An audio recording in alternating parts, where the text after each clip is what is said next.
Nay? Ay, awan, baka, hindi ko alam kung ilang araw.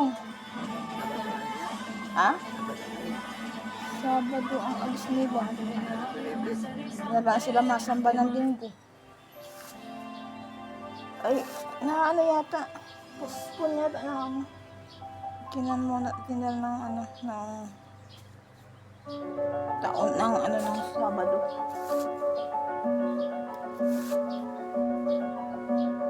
Kanina ka ba ihinay? Hindi naman. Tama lang.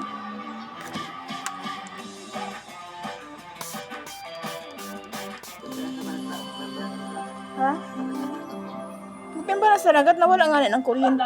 Dalawang beses nawala ng kuryente. Sinasabi mo lang yan para wag ko kayo Bukas isumbong, na eh. di ba? Talagang mabanas. Okay na, Nay? Teka, bakit ngayon mo lang to sinabi sa akin? Ang tagal na nating nag-uusap, hindi ba tinanong ko pa sa'yo kung sino yung tatay ko? Anong sabi mo sa akin? Sabi mo, hindi mo alam. So ano to? Totoo, dati hindi ko alam. Ha? Kaya hindi ko rin sinasabi sa'yo kasi nagdadalawang isip ako kung si Darius nga yung totoong tatay mo. O ngayon mo sasabihin sa akin? Sa amin? Ano yan? Dahil napatunayan ko na, may prueba ako.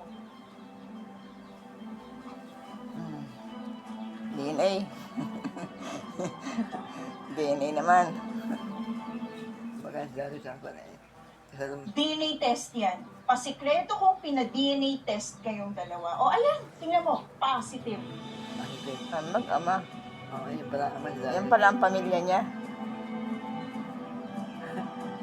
ano sa panahon eh, ko ang mayaman. So kailan mo pa ginawa to? Bakit hindi ko alam?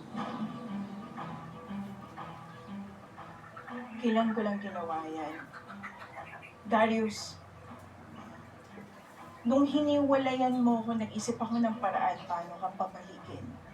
Naisip ko, paano nga kung ikaw yung tatay ni Tali, kaya ako nagawa yan. O ayan, ngayon, hawak mo na Nagkabistuhan na sa mga anak.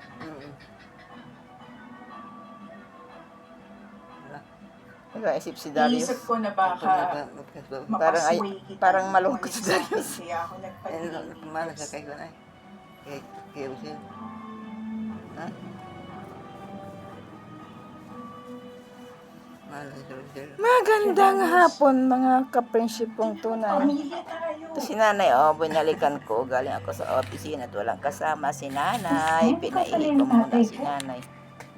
Ito lang kasama. Wala. Eh, hindi ako nabigla eh. Pero, Medyo hindi ko naisip na hindi aksidente yung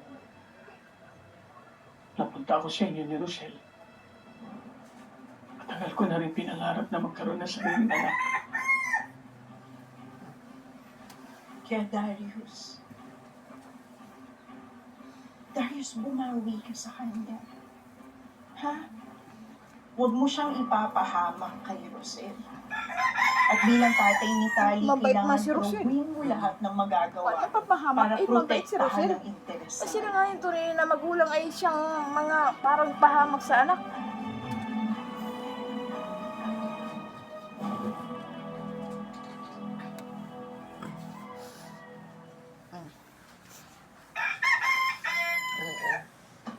Ginagawa mo din. Bahay ko pa rin kami. Was. I thought I already made that very clear. Hindi ka na nakatira dito. Bakit?